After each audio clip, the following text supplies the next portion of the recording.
jump into this. Okay? This one is probably gonna be a long one. That's why I'm starting off with it.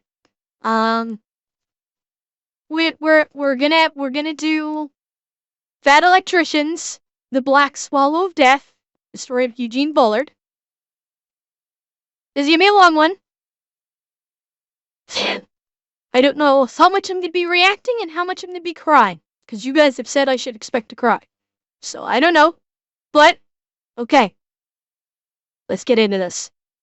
Here we go. This is one of those stories that if they ever actually try to make a movie out of it, they will intentionally ruin it because the truth seems that unbelievable. Okay. Today we're talking about a professional boxer, a professional jazz musician, a World War I machine gunner decorated for valor on the battlefield, a spy, the world's first black combat pilot who also is probably the first man to take a capuchin monkey into combat as well. And just to be clear, this is not like the A-Team Avengers type group that I'm laying out before you. Know. This is all one guy. His name's Eugene Bullard. God. His friends called him Sparrow. Everybody else just called him the Black Swallow of Death. And for further clarification, Eugene is most well known for being the world's first black combat pilot, but honestly, while that is a great achievement, it's one of the shortest and least interesting parts of his life story, which we're going to get to right after a word from our sponsor. Okay, before we jump, I'll let the sponsor play and just turn the volume down on it. Yeah, Where are you? I'm shopping. We're supposed to do the delete me ad. I don't know what to tell you. What? This is how we pay the bills so you can go shopping. Okay, well, I'll get a body double. What does that even mean? You'll see. Delete me! What is happening right now? What's up?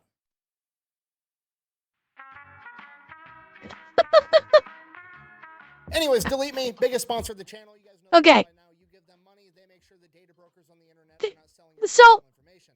the fact is, like, that this guy being the first black combat pilot is the least interesting thing about him? Holy shit. Like, alright, we haven't even heard about his story. And the fact that... Oh. Yeah, now I'm getting distracted by wife number 2. Fuck! Damn it, Nick, why do you do this to me? Oh, I know it's gonna be going. It's probably why it's 47 minutes long.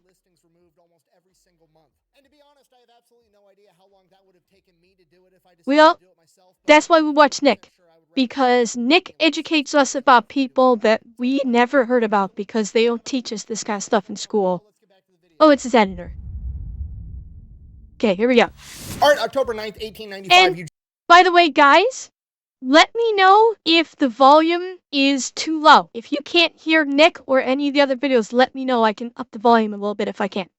Eugene Bullard is born in Columbus, Georgia. He is the youngest of 7 siblings to William and Josephine Bullard. And as I'm sure you can imagine, growing up as a black child in the late 1800s, early 1900s in Georgia, aka the South, he experienced racism quite a bit at a very young age. His first exposure to this that he remembers was when he was about 5 or 6 years old. He noticed that all of the other white kids that were his friends started to treat him differently because their parents told them to. And to make everything 10 times worse, at the age of 5 or 6, not only does he have to come to grips with the fact that he's losing a bunch of his friends and that he's going to be treated differently in a negative way for the rest of his life for something that's totally outside of his control, but around this same point in time, his mother also passes away at the age of 37. And these two horrific circumstances kind of mingle together in his mind. So not only is it every time he experiences racism, he has to deal with just the racism itself, but he's also constantly reminded of the fact, oh, by the way, your mom died when you were a small child. And the way this manifests to young Eugene is he basically just wants to run away. He wants to get away from racism because A, that would be awesome, and B, it's going to allow him to not have to constantly be reminded of the fact that his mother died. And where he wants to run away to is this place that his grandfather and his dad always told him about where people weren't racist, a place across the ocean called France. Unfortunately, at this point in time, he's like 6 or 7 years old, and running away across an ocean is an impossible. I don't know very much about pre-World War France, but yeah, I was gonna say, isn't France worse for racism? Even like, you know, especially like back then, pre-World War I? Like, well, no, Japan, yes, but like, And again, remember, we're talking pre-World War I France. I thought that even pre-World War I France was pretty racist. At least to my understanding. Like, modern day France, they're just ignorant. But I thought back then, they gave citizens to people from affluent colonies, they were seen as more tolerant. Okay, Wraith, okay, that, contextually, okay, now that makes sense. Why you'd be like, okay, I should go to, that it was considered more tolerant than the US, where the US was just basically like mega racist. Okay, context is key. Very good.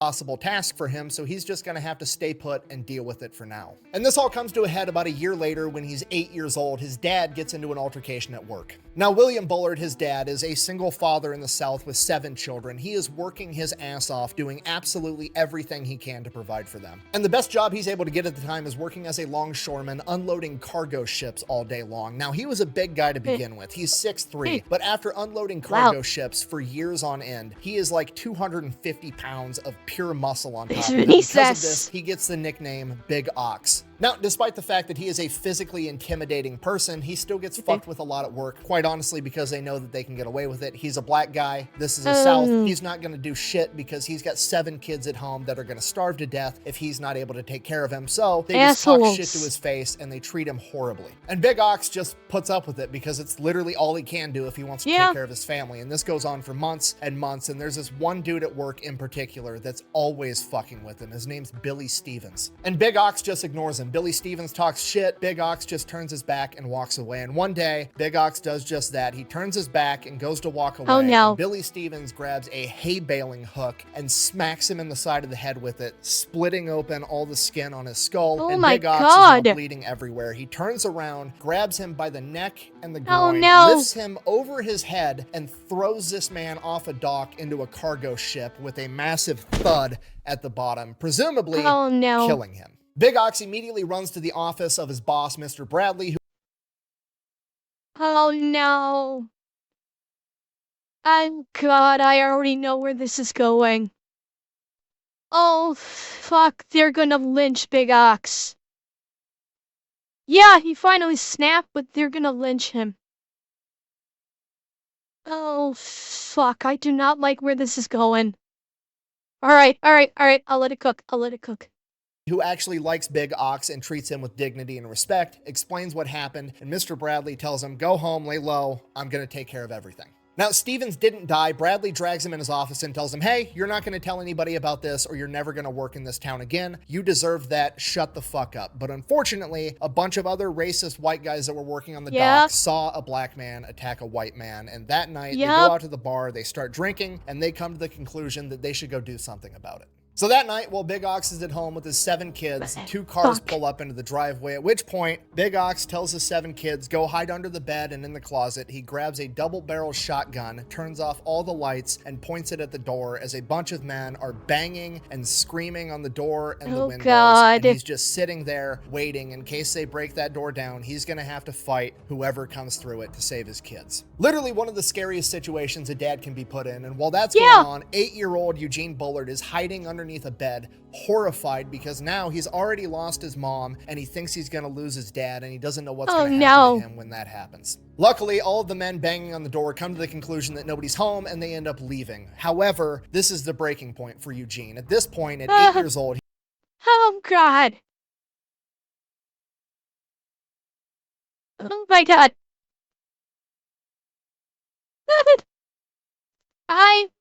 Oh God, I thought the worst was gonna happen.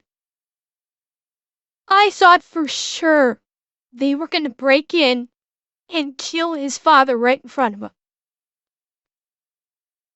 For sure, I thought that's what was gonna happen. Oh man. Oh, fuck. he decides, I'm running away from home. So that's what he does. He runs away. But Big Ox tracks him down and drags him back home. So he runs away again. Big Ox tracks him down again and brings him back home. And this goes on as an 8-year-old, a 9-year-old, a 10-year-old, an 11-year-old. He's constantly running away from home, and Big Ox is constantly tracking him down and dragging him back home. But then, as a 12-year-old, he saves up his money, gets $1.50 to buy a train ticket, runs away from home, hops on a train to Atlanta, and once he hits a big city, Big Ox isn't able to track him down. Oh boy. Not really having a plan on what he'd do if he ever made it this far, he doesn't know what to do next, so he's just looking for food and shelter and anybody that can point him in the general direction of the ocean and how to get on a boat to cross it. And what happens is he runs into a group of gypsies known as the Stanley tribe from Britain, and they end up telling him, hey, we're not from France, we're from Britain, but Britain's a lot like France. There's not as much racism as there is here in the South in America. You can hang out with us. We're going to be going back to Great Britain at some point, and we'll take you with us if you wanted to stay and hang out. So that's what he does. He lives with them for 6 months to a year, and what they were doing in America was they were taking care of horses and doing horse racing. So he learned everything about horses and ends up becoming a professional horse jockey himself. As I'm sure you can imagine, being a black jockey in the South, racism absolutely comes up and is definitely an issue for a young Eugene Bullard, at which point he finally, looks at the Stanley tribe and is like, hey, are we going back to Great Britain or not? I'm sick of all the racism. And they're like, no, we're not going back for a while. So he's like, cool, I'm going to part ways. I'm going to figure out a way across that ocean right now. So he separates from the Stanley tribe, ends up working his way up the coast. He heads towards Virginia. So he's like 14 years old, ends up making it to this port in Virginia, and then he's just like kind of wandering around like, what the fuck do I do now? Do I go up and just ask somebody if I can hitch a ride across the ocean? Like, what's my plan here? And then somebody just starts yelling at him like, hey, what are you doing? Pick up those boxes. Help me load this ship. Come over here. And then he's like, cool. So he does it and he just starts working. And that's the story of how he got a job as a longshoreman. And he does it. It's better than... That's better than the excuse of just carry a ladder. You can get in anywhere. Just talk about just falling into something. He's just standing there. Hey, I'm not paying you for that to stand around there. Pick up that box. Like, well, I guess I have a job now. That for months. And then eventually he's like, you know what? I'm just going to stow away on a ship. So he goes, hops on a cargo ship, no idea where that ship is going. The ship leaves port, and then like a day and a half later, it pulls into another port. And he's like, I don't think the ocean's that small. So they port again, and he asks somebody on the dock, like, hey, where are we? He's like, you're in Virginia. He's like, well, shit. So he gets off the ship, goes around the port, finds the biggest ship in the port, thinking like, oh, if it's a big ship, it's probably going all the way across the ocean, right? So he stows around that ship. Like a day into this trip, he gets caught being a stowaway, at which point all these German sailors, some of them speak English, some of them don't. The ones that are speaking English are like, hey, we recognize you from the dock. You were the kid that's loading all the ships. I mean, we can throw you in the brig. We can keep you as a prisoner and drop you off at the first port we hit. We have to drop you off at the first port regardless because you're a stowaway. But if you'd rather, you can just like work for us and we'll pay you and then we'll drop you off when we get there. And he's like, cool, sounds great. Works his ass off. Not something you'd expect to hear in this story, considering the date of when it occurred from the Germans, huh?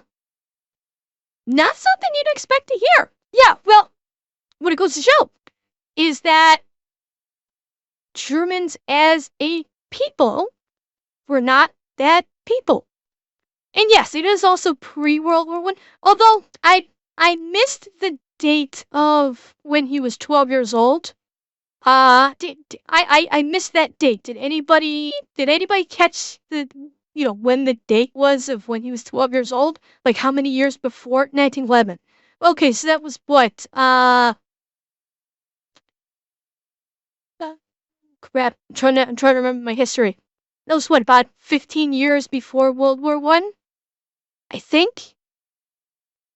Am I right? He was born in 1895. This happened in 1911. And World War I think was what? It was 3 years? Okay, I'm getting my dates way off. Okay, yeah, so 3 years. So, yeah, so it was, okay.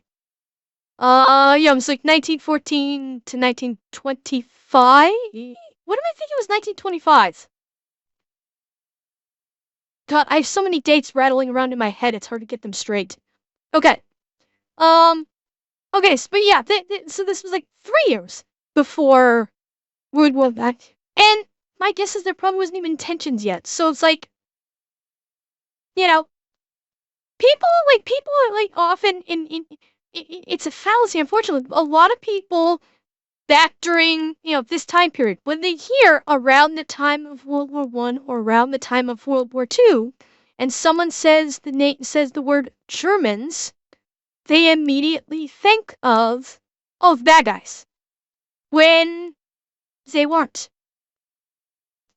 The majority of, before and after the war, the Germans were not bad people. And even during the war itself, the German populace, especially World War II, the German populace were not bad guys.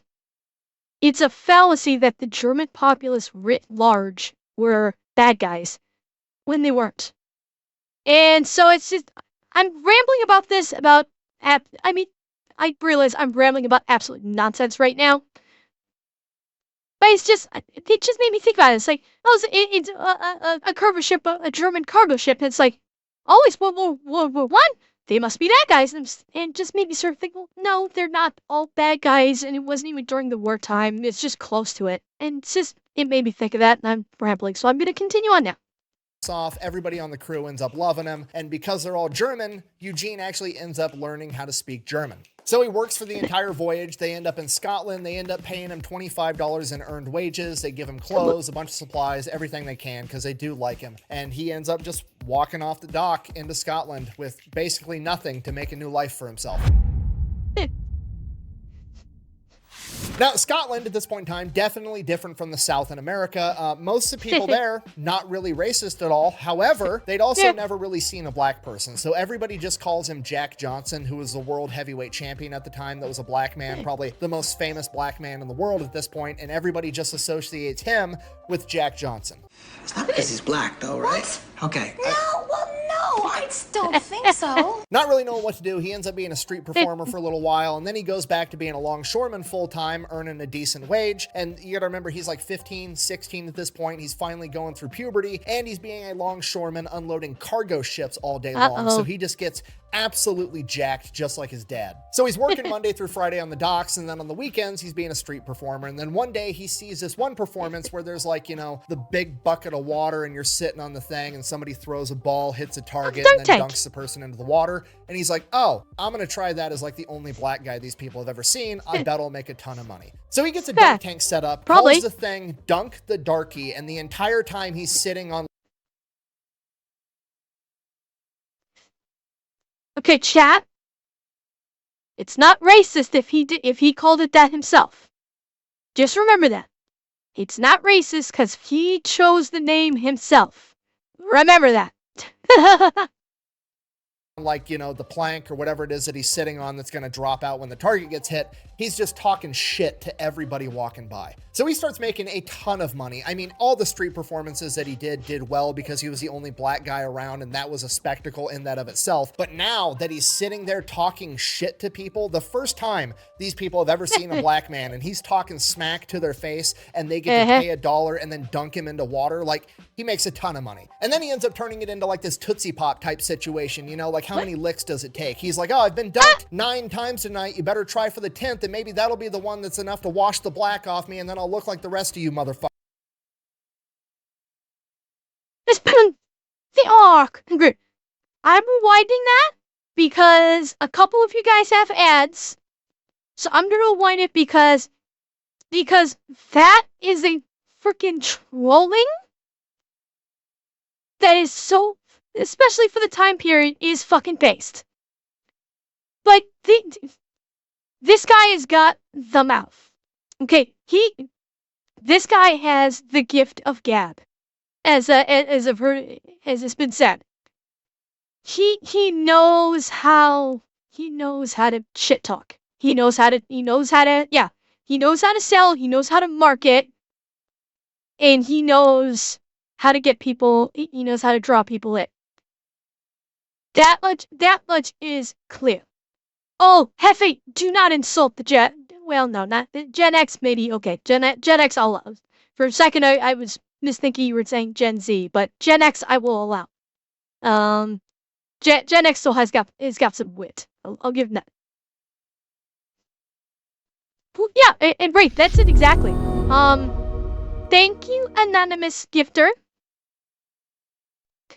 Yeah, and don't forget, this is early 1900s. So at 15 years old, he was basically at the point of adulthood too. Okay, you're back. Yeah, he was basically at the point of adulthood at 15. And when you're 15 years old, especially in the, how shall we say, the lower class area of individuals, you were expected to start working at the age of 15. You were expected to start making money to support your household. You really weren't getting an education at 15. So he's like, at this point in his life, in this era, he was kind of an adult. And he's like, trying to take care of himself. So, okay, so chat that had ads. I paused it before this just epic banger of a trolling here.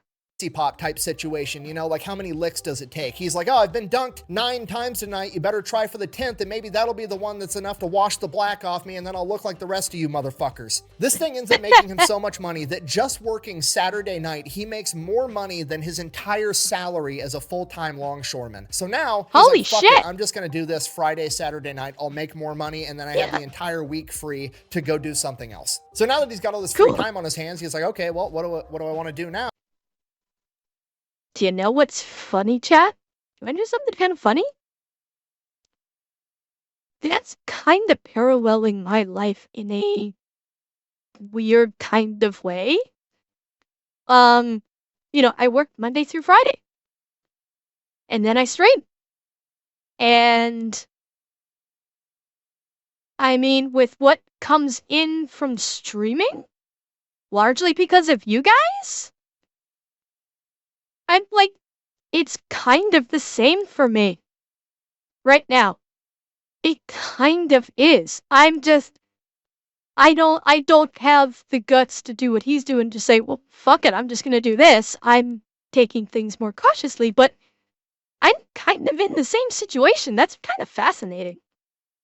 And he just thinks to himself like, oh, well, I mean, everybody already calls me Jack Johnson and assumes I'm a boxer. I bet I do pretty well as a boxer and make a ton of money doing that if I tried that as well. So he tracks down this boxing gym, goes inside. The boxing trainer has like zero interest in training him. But Eugene, being Eugene, isn't going to take no for an answer. So despite the fact that the boxing coach isn't going to train him, he's like, I'm just going to hang around the gym and I'm going to work here for free. And that's what he does. And he works there for free for months, just doing everything that needs to be done without being told so. And then eventually the boxing coach is like, fuck, fine, okay, put some gloves on, come over here, and he starts training Eugene how to box. So that's what he does. He's training full-time to be a boxer Monday through Friday, and then on the weekends, he's making all of his money doing the dunk tank thing. And after about 6 months, he ends up taking his first pro fight at 16 years old. During that fight, he's so fast and borderline untouchable, he ends up earning his first nickname, Sparrow. He crushes it, does great. Now he's making money as a professional boxer, and early on in his career, one of the first cards that he ends up fighting on is being headlined by another Black American boxer known as the Dixie Kid.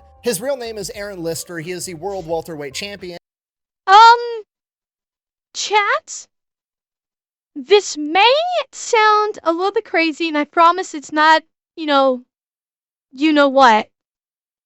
Tell me this boxer doesn't look like someone. Tell me you can't, please, thank you. I'm not crazy. Tell me I'm not crazy. You guys see it too, right?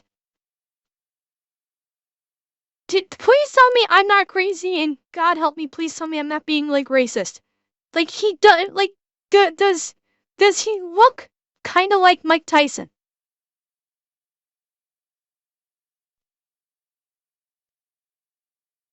Great cut, like, not identical. I'm not saying identical, but, like, I can see it. I can kind of see it.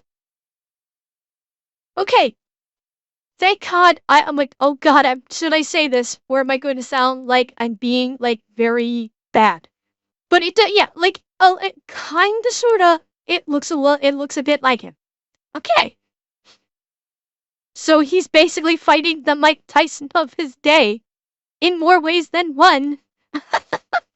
And at this point in time, he is currently living in France after leaving America Possibly for the Shadows exact Angles. same reason that Eugene Bullard did, to get away from racism and segregation. So Aaron Lister, presumably seeing a lot of himself inside the young Eugene, goes up to him after his fight and is like, hey, you should come back to me with Paris and train at my gym. To which Eugene is like, absolutely, Paris, France has been the goal my entire life since I was 8 years old. Let's go. And Eugene Bullard is now moving to France. So he gets to France, he learns French, and it's absolutely everything he ever wanted. He's a professional boxer, he's traveling all.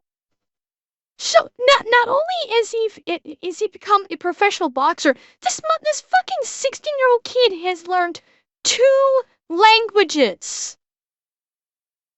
Think about that. He ran away from home at age 12. He became muscle as fuck by the age of 15. Was an entrepreneur at the age of 15. By the age of 16, he became a professional boxer, and he's also become tri-fucking-lingual. Holy shit! This kid is practically a fucking... Yeah, but Zeb, he's not European. He's American.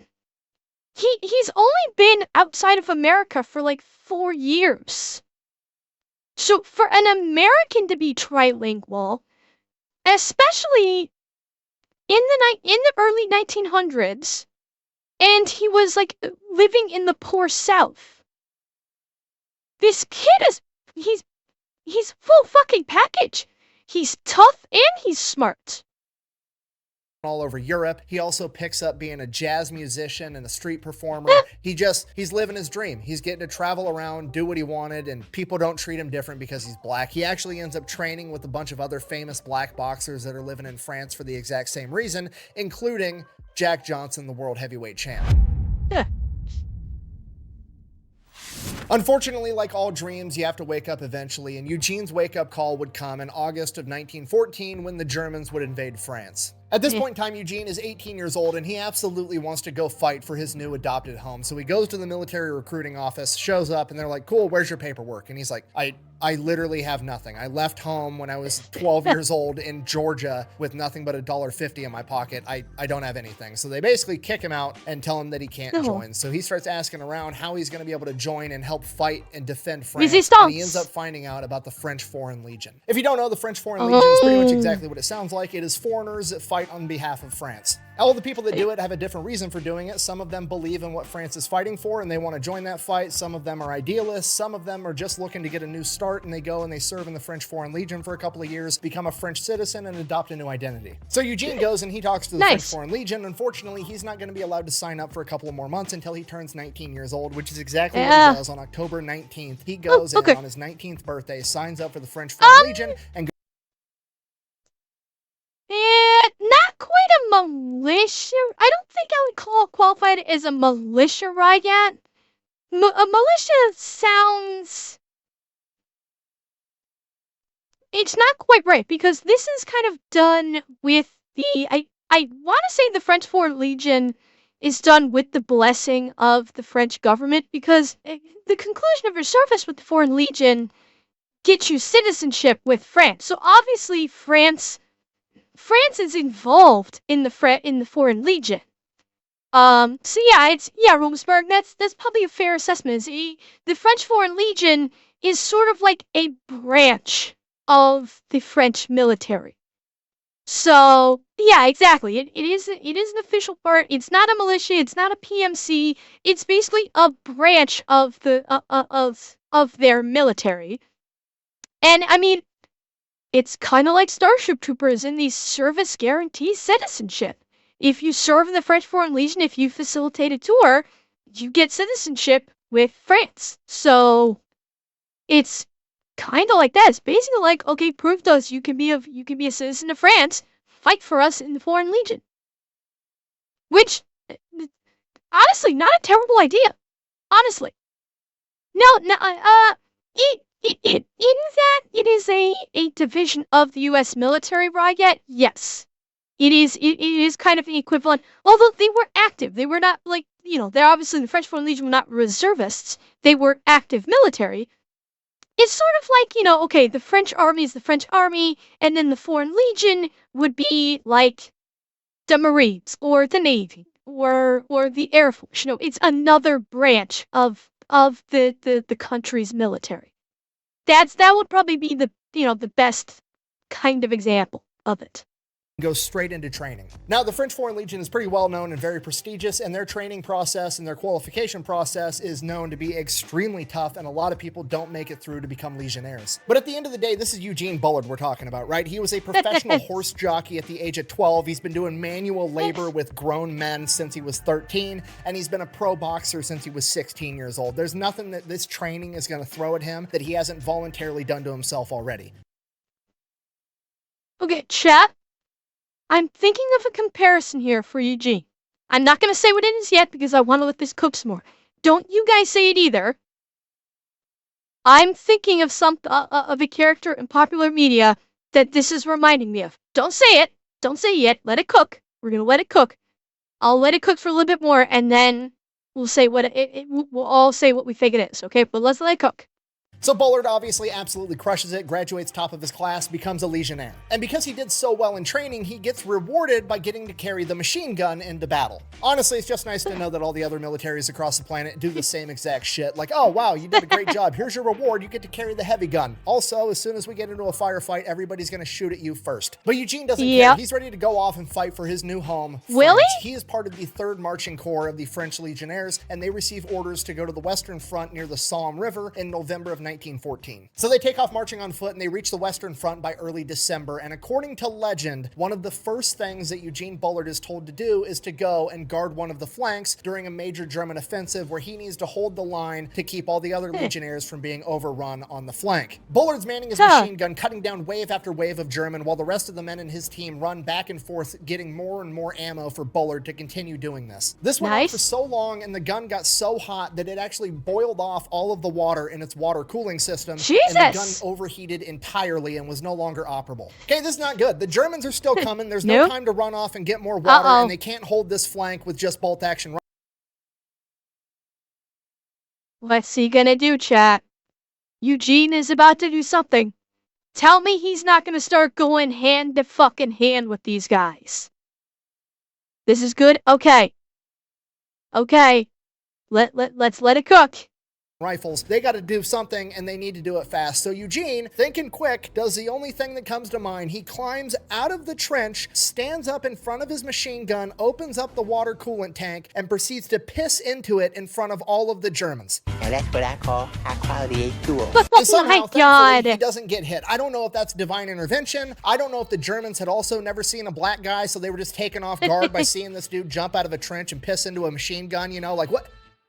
Oh my God, the French have Jack Johnson on their side. But I mean, realistically, it's probably just plot armor because he's the main character. Regardless, he successfully defends his flank. Fighting continues for about a week and a half, and then it's Christmas 1914, and Eugene Bullard is there and takes part in the famous Christmas Truce of 1914, where soldiers from both sides leave their trench. Really? Really? He was part of this? He was part of Christmas Truce? No shit.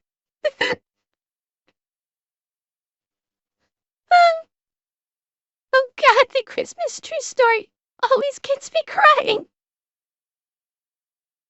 And he was a part of it.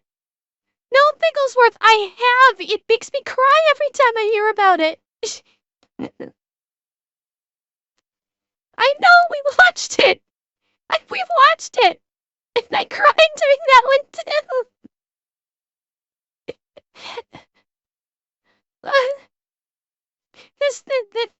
The Christmas Truce story makes me cry every time I hear about it, even like this. Because I think about it.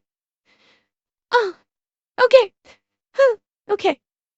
Trenches meet in no man's land and celebrate Christmas together. After that, in early 1915, Bullard and the Legionnaires continued to go on and fight in the Battle of Champagne, where Bullard was not defending flanks, he was storming enemy trenches. And as I'm sure you can imagine, this particular type of close quarters combat really favored Bullard with all of his boxing experience, and one of the things that he said was that when he would storm into a trench, these trenches were so full that it was hard to tell after he'd really killed a man, because there literally wasn't room for that guy to fall down dead. And Bullard is fighting in this type of environment for months and never once gets seriously injured until his unit is finally pulled out, not because the battle is over, but because his unit has experienced over a 50% casualty rate. Despite that, Bullard is still relatively unharmed. So at this point, Bullard's unit is going to be disbanded, at which point all of the men that are still capable of fighting are going to be given a couple of options. You can A, just be done. You can get out of the war, you've done your part, thanks for your service, fuck off. But you're not going to get your citizenship because you haven't served the full 3 to 5 years in the French Legion, if that's what you want. So option B is that you can get sent over to North Africa where there's significantly less combat, or option C, you can get restationed with the 170th French Infantry and continue to fight in the trenches of Europe. Now, most of the men choose to be sent over to North Africa because trench warfare is absolutely terrifying, but Eugene Bullard isn't here because he wants to defend a bunch of French colonies. Hoseki, I've never heard of him either, and that is why I love watching these episodes of Nick's videos, because Nick will tell us, the foolish pleb YouTube viewer, about these absolutely amazing people in history whose stories are largely untold. And it's because of Nick and people like Nick on YouTube that these absolute gigachads are actually heard about. Revan, research. Months upon months of research. He probably heard about it in conversation because, he talks with military people all the time. He talks with unsub people, when he's on unsub, and they'll mention something and it'll interest him and he'll probably just dive into researching that particular individual and make a video about it. And yeah, odds and you're probably right. Nick probably has people sending him hey, you should look into this person. Think about it. If it wasn't for people like Nick, we'd never know about individuals like Eugene Bullard. And it's sad that we don't. It's sad that we are not taught in history about, these amazing people that were so influential on our past, and we never even knew about it. That's why I love Nick. Because he tells us stories that you'll never hear about in school, and are easily just as important, or more important to know about, than what you learn about in history in school. In North Africa, no, he's here because he wants to defend his new home, Paris, France, and that's exactly what he's going to do. He is one of the few men that volunteers to join the 170th Infantry Regiment of the French Army. So he trades in his Legionnaire's uniform for a French infantry uniform and goes right back into combat. Now, the 170th Infantry Regiment is a famous unit in the French military, and their nickname is the Swallows of Death. And after hearing about Eugene Bullard's performance in the Legionnaires and then continuing to perform at that same level, if not higher, in the 170th Infantry Regiment, it doesn't take long before he is officially given the nickname the Black Swallow of Death. From here, Bullard fights in the Battle of Verdun, one of the deadliest battles in World War II with over 1 million casualties, and unfortunately, Eugene Bullard is one of them. Shortly after Bullard and the men of the 170th took an enemy trench, the Germans would hit it with artillery fire, and a piece of that shrapnel would end up hitting Eugene Bullard in the face, cutting open the side of his face and ripping out most of his teeth on the right side. Despite that, Bullard manages to keep himself in the fight. Now, at this point, most people, at a minimum, would lay low, but not Eugene Bullard. That night, the commander of the 170th needs a volunteer to run through half a mile of machine gun fire and artillery fire to receive important intel and orders from the chain of command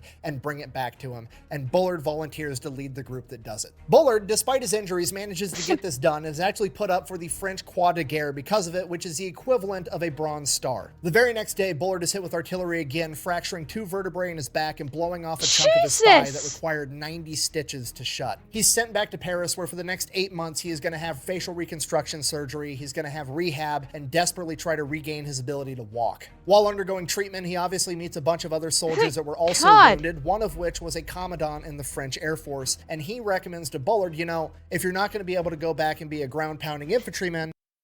Canito? No. Sorry. 50 Cent? It got shit on Eugene Bullard.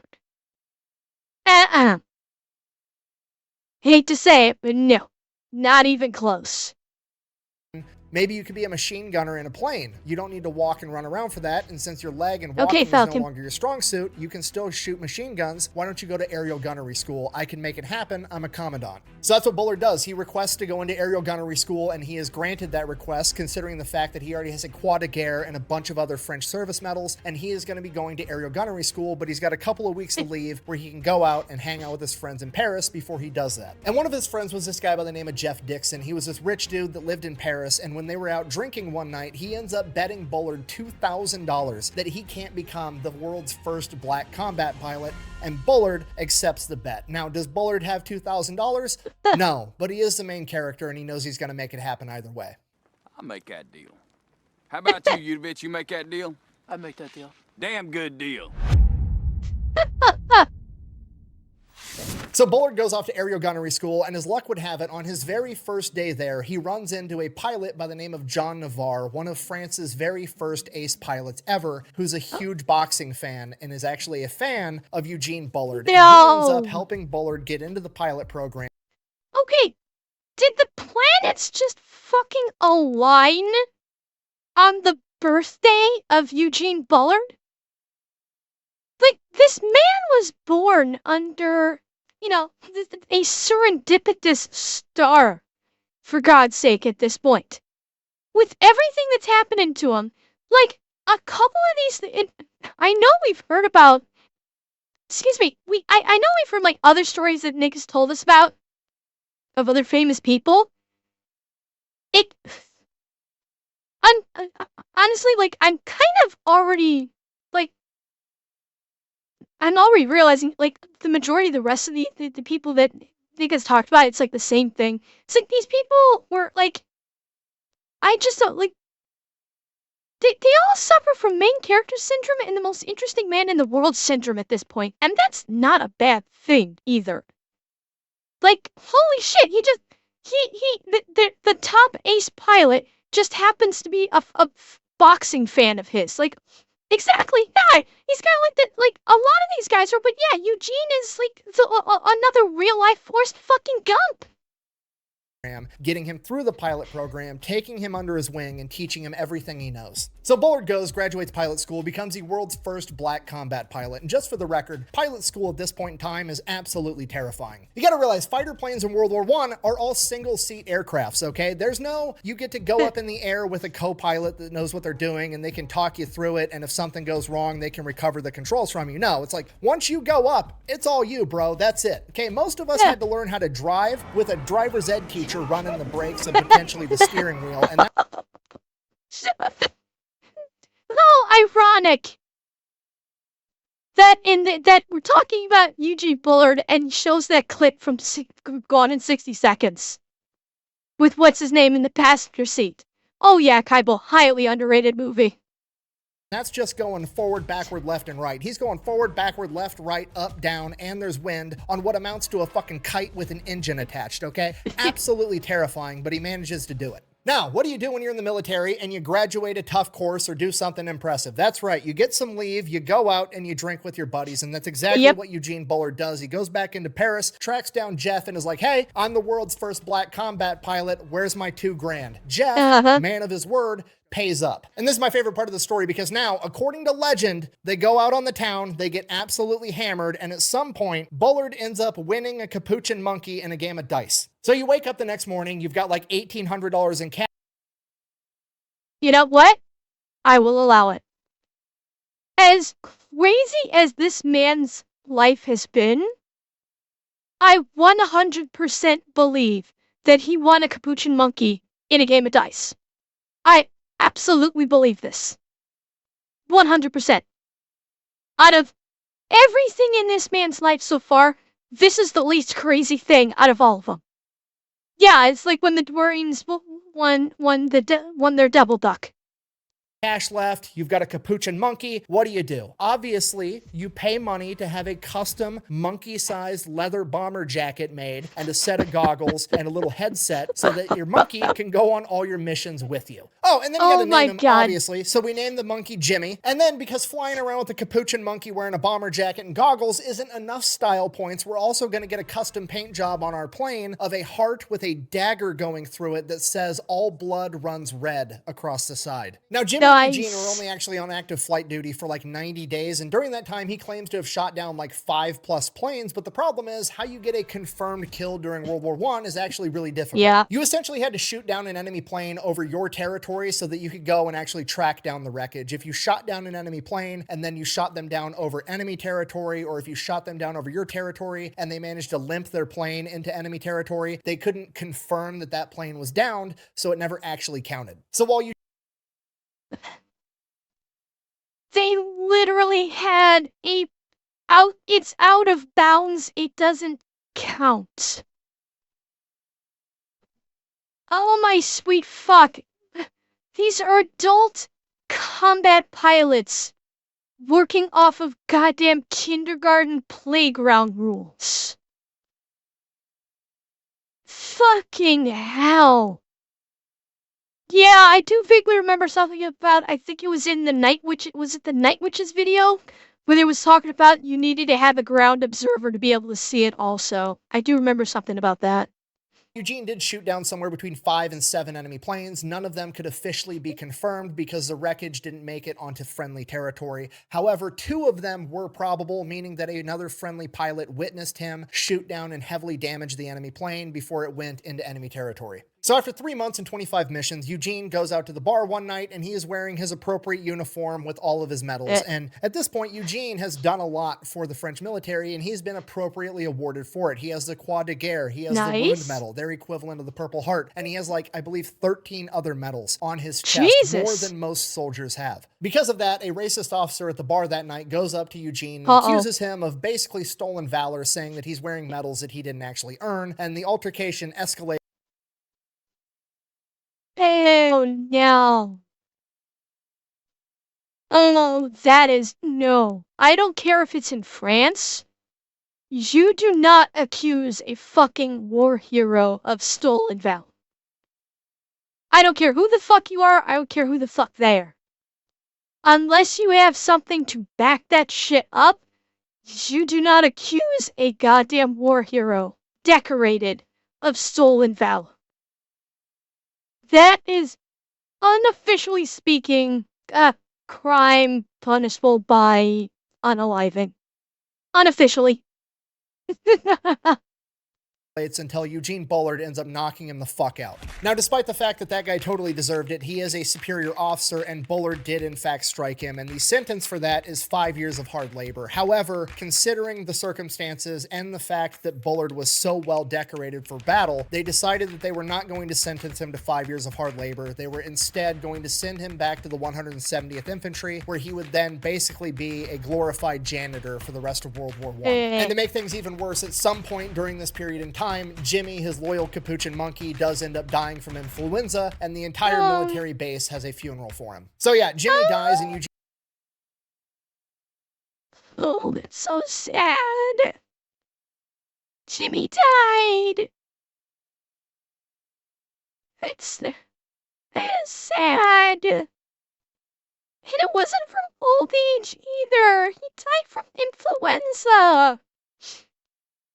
And they respected it so much they had a full funeral.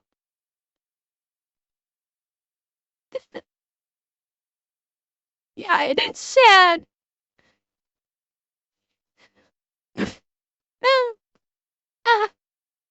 Oh. Okay. Damn it, that's twice now. How many more times is this video gonna make me cry? Eugene ends up spending the rest of World War I scrubbing toilets. Definitely not the happy ending we were hoping for. Luckily, this is nowhere near the end of Eugene's story. Kingpin? So World War I comes to an end. Eugene gets released from service, not really knowing what to do next. He just goes back to pro boxing, goes in there, has his first fight. His legs are still messed up. He can't move as quick or as fast as he used to. Despite that, he goes in there, knocks out his opponent, but he breaks his right hand in the process. And to make things worse, the promoter slips out the back door before he pays Bullard, so Bullard doesn't even get paid for this pro fight where he just broke his hand. So Bullard chases this promoter down the alley, chases him down, knocks him on the ground, roughs him up a little bit, takes this wad of cash out from his jacket, takes exactly the amount that Bullard was supposed to get paid, takes that for himself, and throws the rest of the money at the guy and goes back home. So at this point, Bullard comes to grips with reality. Okay. Yeah, I got it. I'll back it up a little bit in case we missed it. Oh my god. Okay, you're back. But Chaos Hunter has ads too. I'll wait till Chaos Hunter's ads are done. And let me know when. Thank you, Zeb. Thank you. I was gonna try and snooze further ads, but Chaos Hunter, are you back? If you're back, I'm gonna try and snooze the ads. Just let me know when you're back. Someone in chat tell him to let me know when he's back from ads. I'm gonna try and snooze him for at least the remainder of the video. I don't know. Thank you for the tier 1 6 months in advance. Thank you so much. Yeah, and if you did just get a sub, please make sure you refresh your stream so that way you don't get more ads. Oh. Thank you, Tempest. And thank you, Seb. Thank you. Somebody tell Chaos Hunter to refresh. And then I'm still gonna try and snooze them for the rest of the video. I will do my best. I can't yet. Shit. Okay. Omega, are you back from ads? Omega, are you back? Excuse me. Okay. Let me try and see if I can. Okay, cool. Alright. Hopefully that will work. I'm snoozing. Hopefully the snoozing ads will work. Knocks him on the ground, roughs him up a little bit, takes this wad of cash out from his jacket, takes exactly the amount that Bullard was supposed to get paid, takes that for himself, and throws the rest of the money at the guy. Thank you, and goes back home. Houseguest. So at this point, Bullard comes to grips with reality. He's not the young man he once was. He's got a messed up leg. He's got a messed up back from the war. On top of that, he just broke his hand. He's not going to be able to be a prize fighter for much longer, if at all. So he decides he's going to retire from pro boxing, and he decides his next thing is going to be teaching boxing. So he takes all of the money that he has saved up from the war, from that bet he won, from winning that prize fight, and he goes and he opens his own boxing gym. Right out of the gate, it's a huge success. He already knows all the pro boxers in town. He's known as a war hero. Like, of course you want to send your kid to go learn how to box from Eugene Bullard, the Black Swallow of Death. Like, the dude couldn't not be successful at this. So the boxing gym is a huge success. He takes the money that he makes from that and reinvests it into a cafe, and that cafe turns into a bar/nightclub. Now, because all the Thank you, Cobra. Thank you. world-class pro boxers in the area want to go and train at Bullard's gym, it only makes sense that they're also going to want to go drink and hang out at his bar and his nightclub. And you want to know who enjoys hanging out with all the world-class boxers? All the rich, famous, wealthy people in the area as well. So now, Bullard's nightclub/bar turns into this really high-end establishment. The problem is, bars at this point in time have to close early in Paris, but there's a loophole. A bar sells individual drinks, so what Bullard does is he changes it, and he no longer sells a pint of beer, a drink of whiskey. He only sells full bottles. He turns it into a bottle club, meaning that he doesn't have to shut down at all. So now, not only is he attracting super high-end clientele, they're also going to be spending a ton of money, and he doesn't have to shut down early like everybody else. So Bullard's Bottle Club ends up being the place to hang out and party in Paris if you're rich, powerful, and famous. All the high-ranking military officers are going there. Bullard's buddies with all of them. Okay, Louis Armstrong performs there and is personally friends with Eugene Bullard, you know. Sorry, Holy fuck, Louis Armstrong knows Eugene and his buddies with him.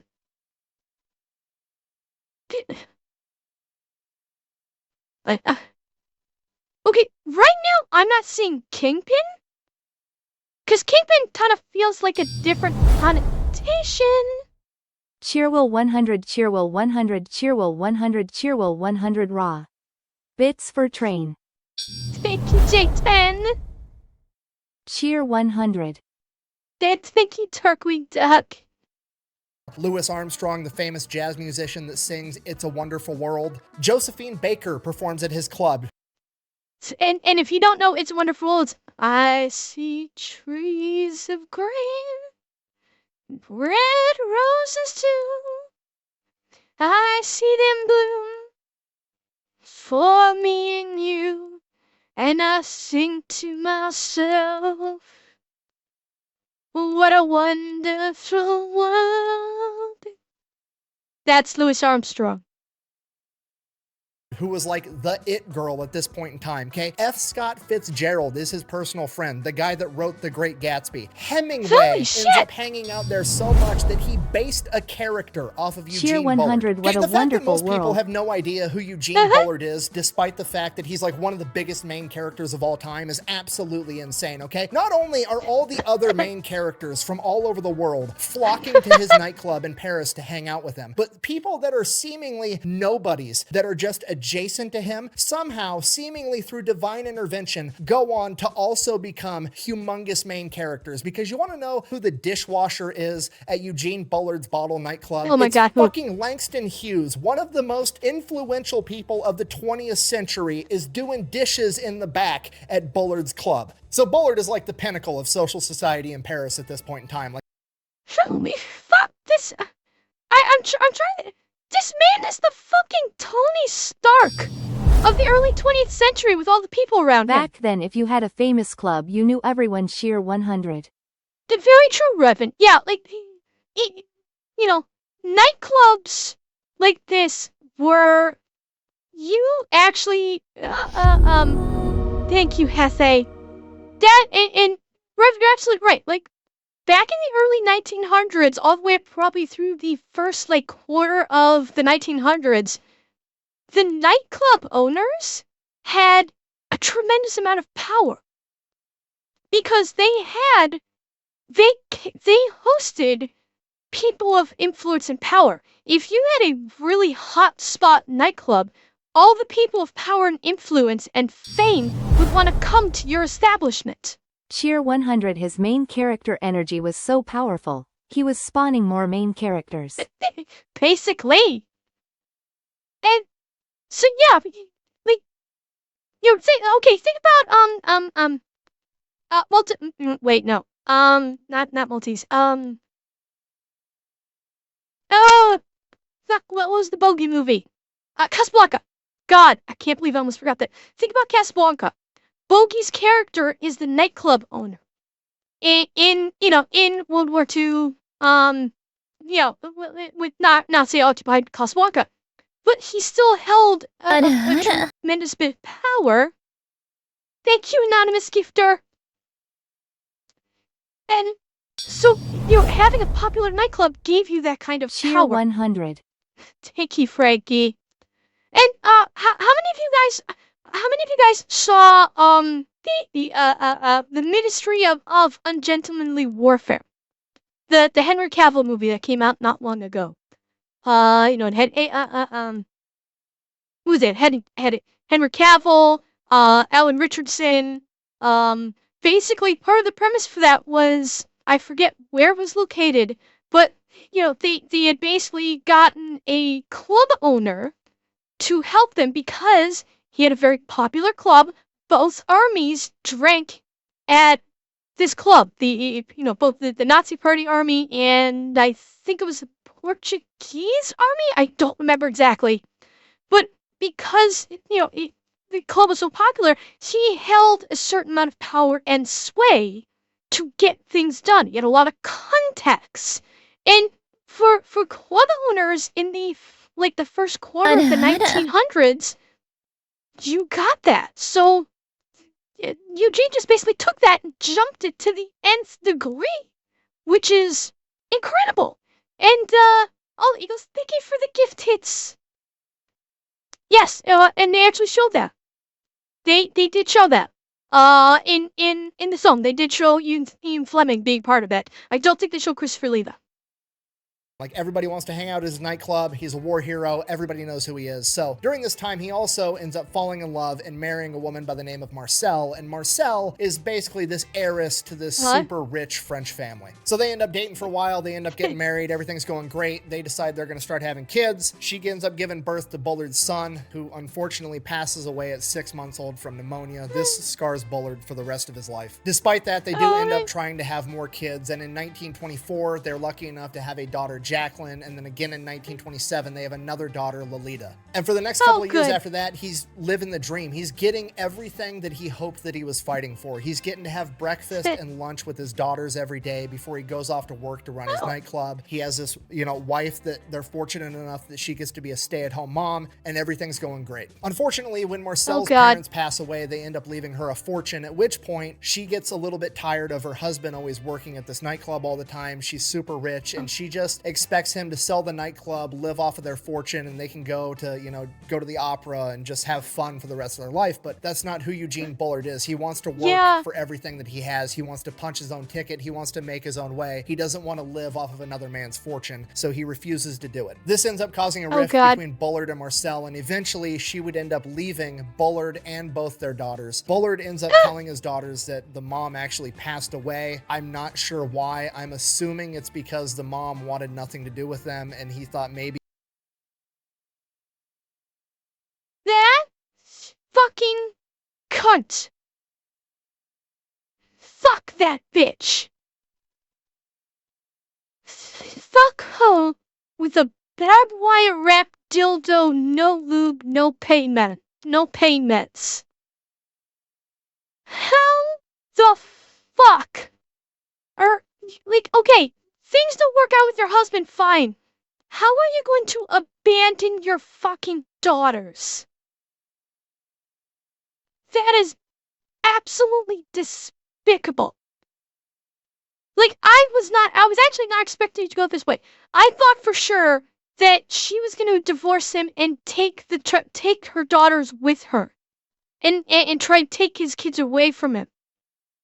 This is kinda worse.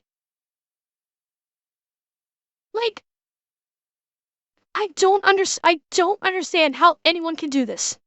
I never could understand how someone could just straight up abandon their children. I'm sorry, I cannot comprehend that. It's, I understand that sometimes you have to put yourself in other people's shoes and see it from their perspective. I'm sorry, there's no perspective that I can come up with in my mind, and I have a pretty fertile imagination. There's nothing I can come up with that justifies just abandoning your children because you don't want your husband to work. You just want to live off your money.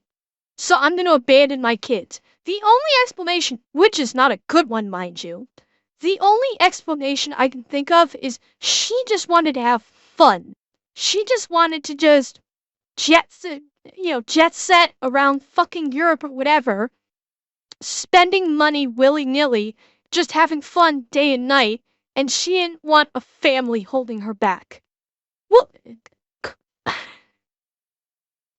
I don't know if you could even say it's a gold digger. It was her inheritance. Like, her family was rich, so she always had money. Money was never an issue.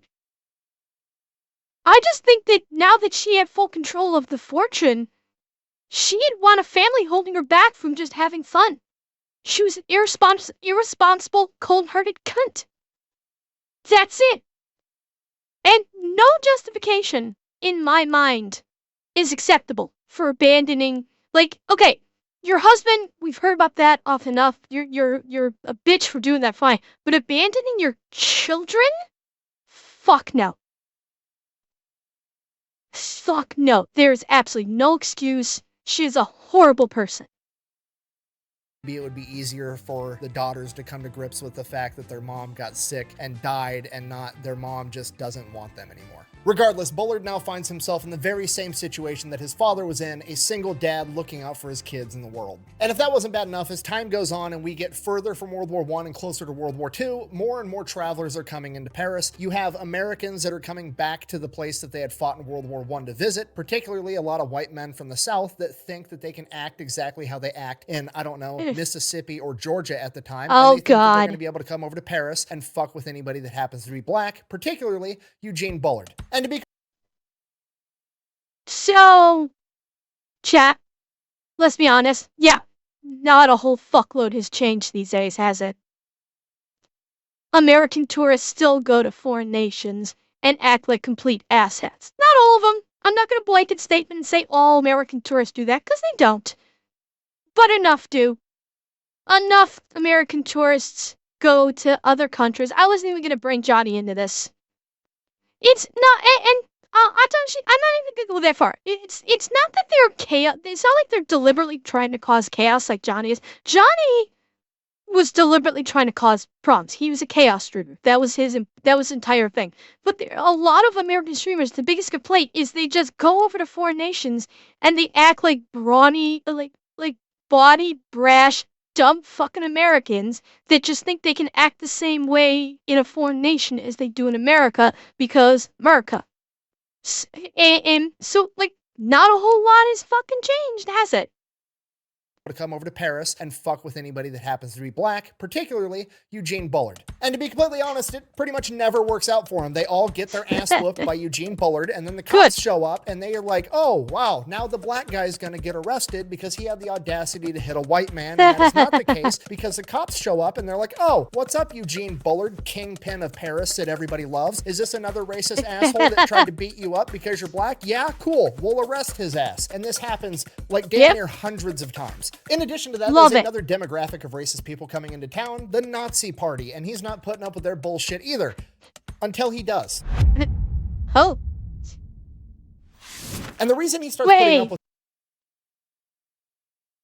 Are we about to see a parallel? Wait. Fucking wait. Chat that has seen the Ministry of Ungentlemanly Warfare. Remember who the club owner was in that movie? I forget the character's name, but he was a black man. I'm wondering, did they use Eugene as the inspiration for that character? He was a club owner. Okay, I'll let it cook. Because that's where it feels like this is going. It's like a similar vein, but I will let it cook.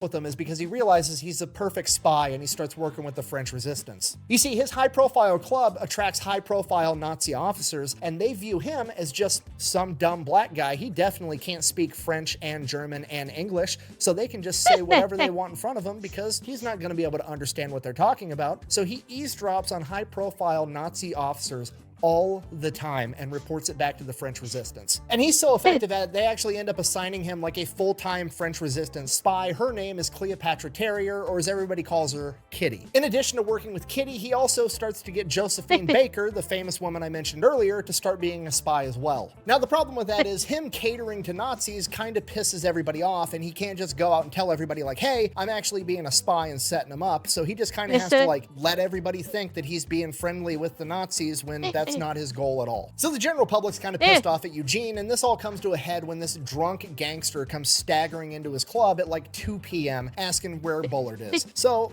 Eugene comes out from the back, and this gangster immediately shoots him in the stomach. Now, Bullard, having just been shot, immediately collapses. No, I'm just kidding. The man has plot armor. He then proceeds to bum rush the guy, take the gun away from him, and then beat him unconscious and halfway to death with a bottle of booze before collapsing. So his partner Kitty and his employees end up getting him to the hospital, at which point the doctor examines him, basically says the bullet ricocheted around inside your intestines before exiting by your right hip.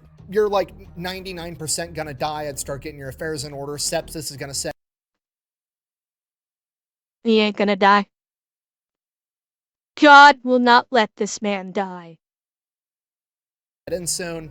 Sorry. To which Bullard basically replied like, nah, I'm good, actually. I'm a very busy guy. I've got kids I got to take care of, employees, running a couple of businesses, being a spy. I'm too busy to die right now. Basically just wills himself to live after the doctor told him he's going to die, makes a full recovery. He's perfectly fine. Bring your punk ass over here and talk shit. You be spitting out teeth, bitch.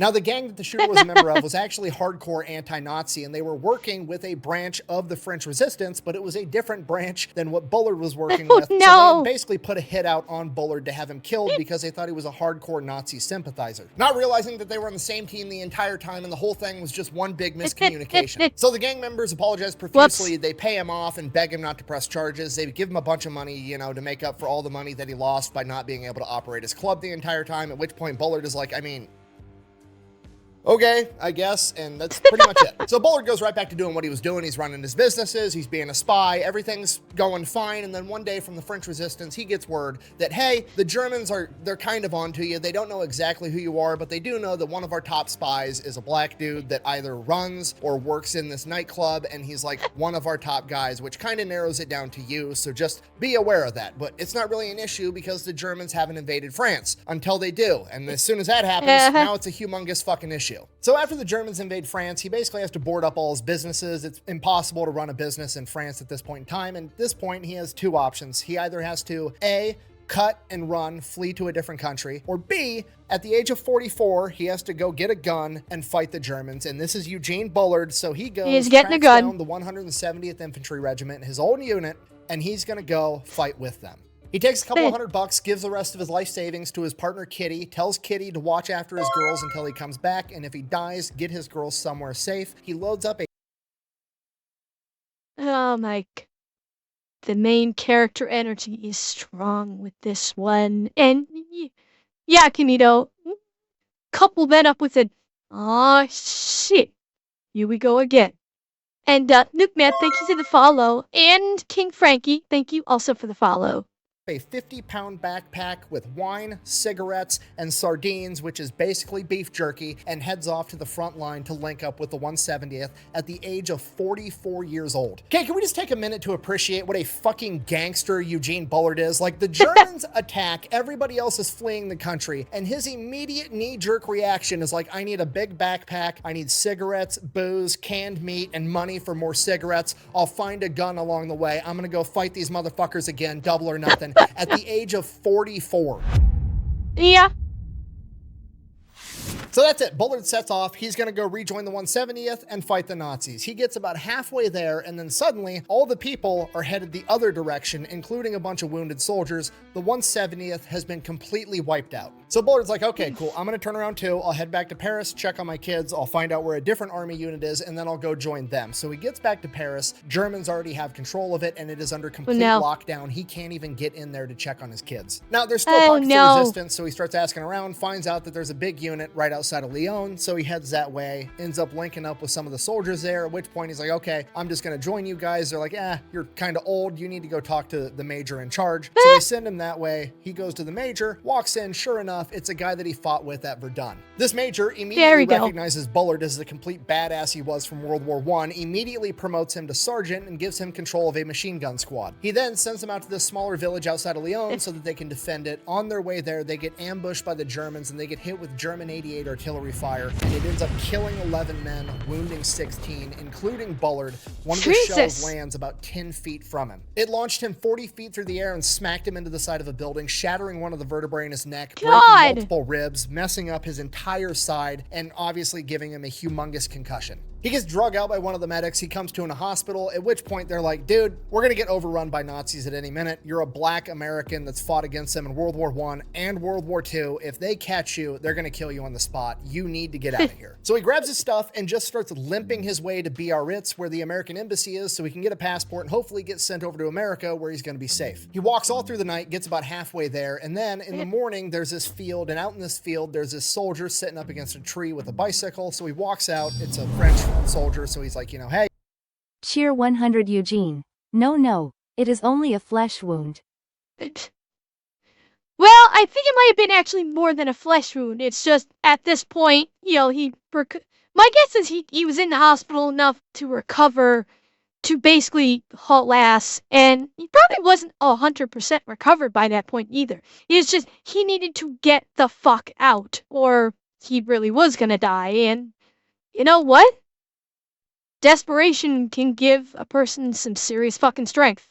Hey, can I have breakfast with you? Can I hang out for a minute? I'm going to sleep here for a bit. Can you look out for me? The soldier's like, yeah, sure. And he's like, do you have any food or water or anything? I'm starving. I'll trade you my bike, whatever. So he ends up trading him a couple of cans of sardines for this bike, takes a nap, grabs this bike, rides it over to Biarritz, gets to the American embassy. Okay. The embassy lets him cut to the front of the line because he's in a military uniform that's still all bloody and he's clearly wounded. He explains everything that's going on and he's like, I don't have a passport though. I left when I was 12. I ran away. I smuggled myself on a ship to Scotland. I just made my way over to France. So the American embassy is like, shit, okay. And they drag him in the back and they're getting all the information like, where were you born? What's your birth date? There was somebody there that was actually from Columbus, Georgia, and he's kind of quizzing him on the area, making sure that he's not lying. And he knows absolutely everything about Columbus, Georgia, passes the test, and they're like, okay, this guy's legit. So they fill out the paperwork for him to be able to get a passport. The problem is that you can't actually get the passport there. You can just get the paperwork okaying you to get the passport there. You have to go to a different town 175 miles away to get your picture taken and to have the right person sign off on your new passport.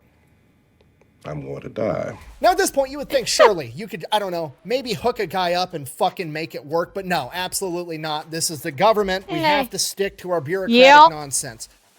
Eugene Bullard hops back on his bike and takes 2.5 days to pedal his ass 175 miles away.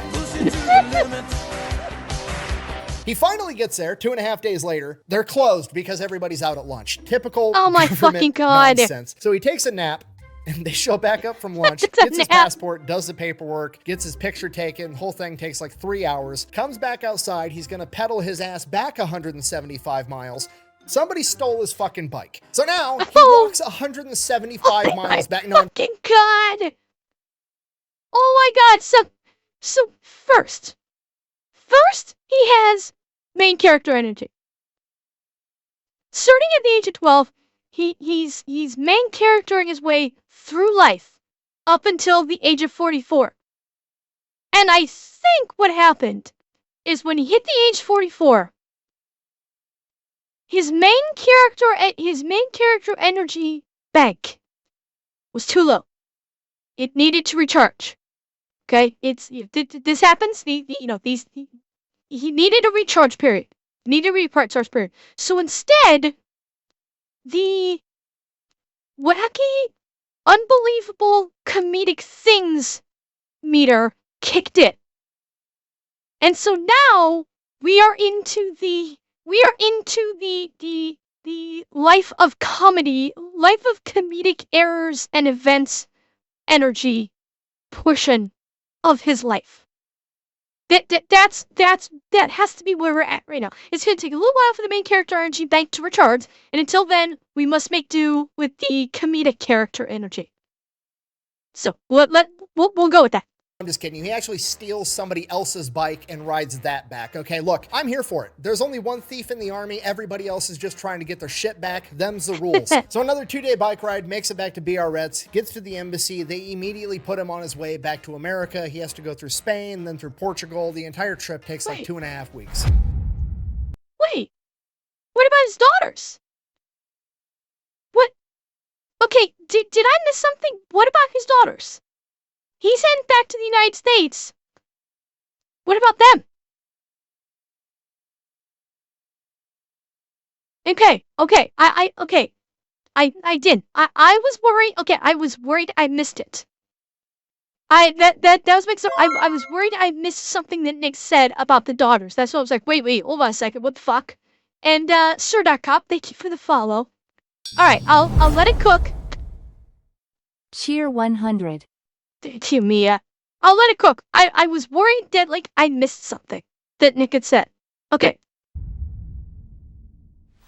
He winds up in New York City and immediately starts doing anything he can to make money and calling up any connection that he can possibly think of, desperately trying to figure out if his daughters are okay, and if they are, how he's going to get them back to America. And this goes on for months, just desperately trying to figure out how to get into contact with his daughters and potentially get them back home to America. And then he actually manages to get in contact with one of his old buddies, a guy that hung out at his club all the time, the ex-ambassador to France on the behalf of America, Mr. Bullard, and he still works in the United States State Department. So he gets a hold of him, ends up having a meeting, explains the situation. Mr. Bullard makes one phone call, and the next day, Bullard finds out that his daughters are okay, and they are now in American custody and protection, and they are going to be sent back to America to be rejoined with him. Now, the United States government is going to front the money, but Bullard is going to have to pay them back, has no idea how he's going to be able to do it. Veterans groups find out, they raise money, they pay off the entire thing. Bullard gets reunited with his daughters, Jacqueline and Lolita, and they are now living in a 750 square foot apartment in Harlem, while Bullard goes back to being a longshoreman, doing anything he can to make money and raise his daughters. A couple of months go by, everything kind of stabilizes, they're getting used to their new environment, everything's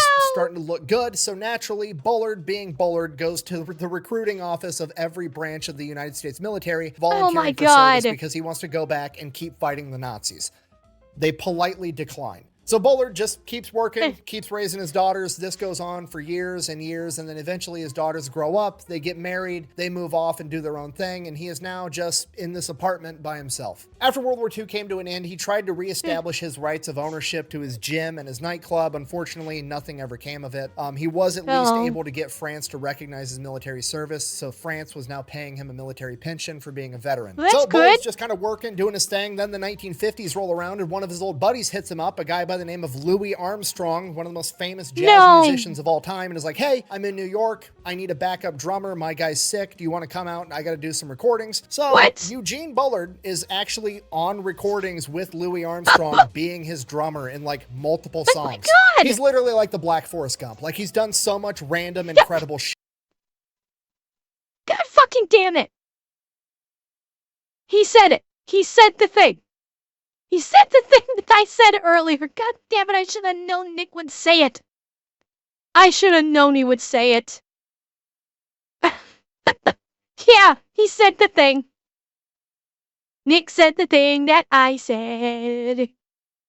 Shit, it doesn't even make sense. And by this point in time, Eugene's getting up there in age. He's really starting to feel all of his old war injuries. He can't keep being a longshoreman any longer. He needs to get a job that's a little bit easier on his body. So he ends up getting a job as an elevator operator at Rockefeller Center. The craziest part about this is nobody has any idea who Bullard is in America. They've never really talked about him. He's never really been in the press. He's like a legend over in France, but he's just a humble elevator operator in New York City here in America. And in 1954, the humble elevator operator is requested upon by the French government to fly over to France and to light the eternal flame at the tomb of the unknown French soldier, which he does. And then he just goes right back to operating the elevator in obscurity. And then in 1959, he is called upon by France again, and he is awarded the Médaille Militaire, which is the French equivalent of the Medal of Honor, and he is also made a Knight of France. Those, combined with the Croix de Guerre that he already has, comprise the 3 highest honors that the government of France can bestow upon anyone, and he's got all of them. Now, the entire time he's been an elevator operator, he's always like wearing a couple of medals or two. Nobody really says much about it. They don't recognize what they are. They're French medals. Why would anybody know that? And then he comes back and he's got, you know, the Legion of Honor, the medal that made him a knight, and he wears that to work one day. And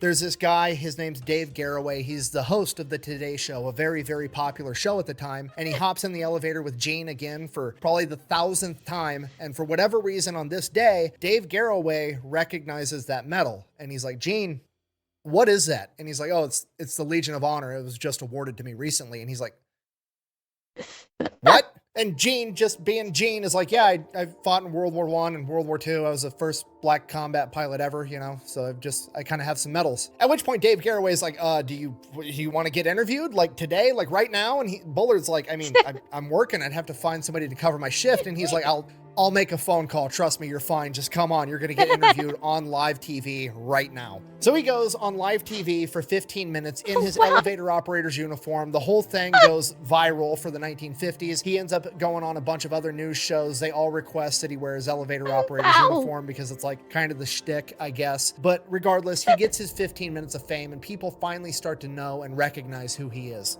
All this attention from the public actually inspires him to team up with an author and have his memoirs written and hopefully get them published. Unfortunately, once they were finished, no publisher wanted to publish them because, and I quote, "the story's too unbelievable." Luckily, there are several books written about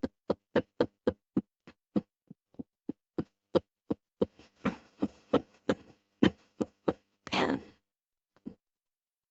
Shit. Shit. Oh God, why did that hit me so hard? Why did that hit me so hard? Oh no. Oh God. More. There's more. Okay.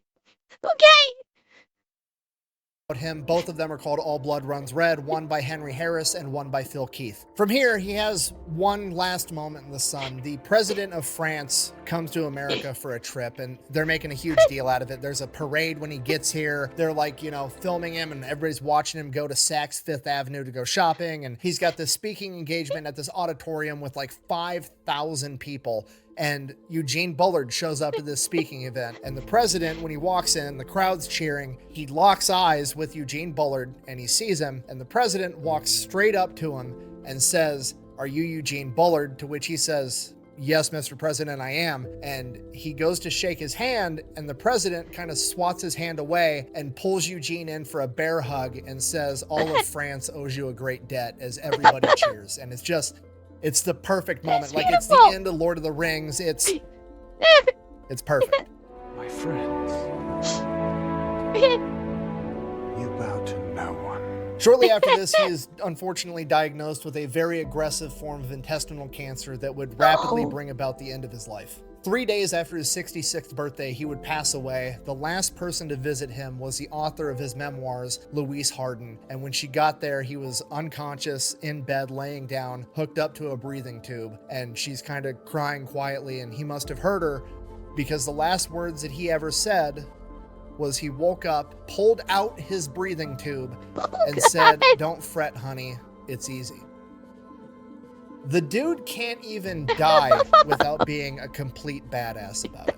At his request, he was buried in a simple plot at the Federation of French War Veterans Cemetery in Queens. His grave is marked by a 1-foot slab of concrete on top of it, bearing his name, his date of birth, and his date of death. Also, at his request, he was buried in his uniform, not his flight uniform, not the fancy suit that he wore while he was a spy and a nightclub owner, not with a set of boxing gloves, but in his French Legionnaire's uniform. Which tells me that at the end of the day, despite living one of the most incredible lives in human history, he didn't want to be remembered as the first black combat pilot, or the professional boxer, or the spy and the nightclub owner. He wanted to be remembered as a man that picked up a gun and went off into battle to fight for what he believed in, just like everybody else. Thank you for watching. Best way to support the channel is go buy some merch over at thefatelectrician.com. Quack bang, out. Yeah. Okay, good. Now that I'm not fighting back tears anymore, can we talk about something for a minute? Will you look? A shocking revelation. Oh God, I didn't mean to do that. I didn't mean to do that. Oh God. Hang on. Oh shit. Shit, I didn't mean to do that. I made a mistake. Hang on. I want to see what happened afterwards. You shocked me doing that. I accidentally clicked on something. Nightclub owner. He wanted to be remembered as a man that picked up a gun and went off into battle to fight for what he believed in, just like everybody else. Thank you for watching. Best way to support the channel is go buy some merch over at thefatelectrician.com. Quack bang, out. Okay, good. Now that I'm not fighting back tears anymore, can we talk about something for a minute? Will you look at this man right here? Okay. Wait. Hang on.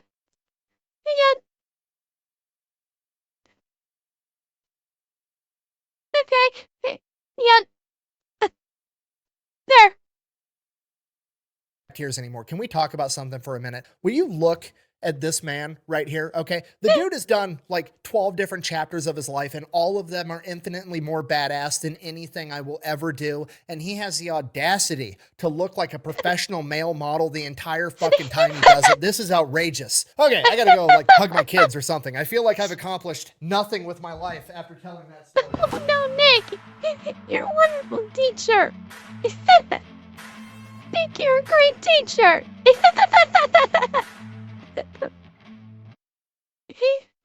Oh God.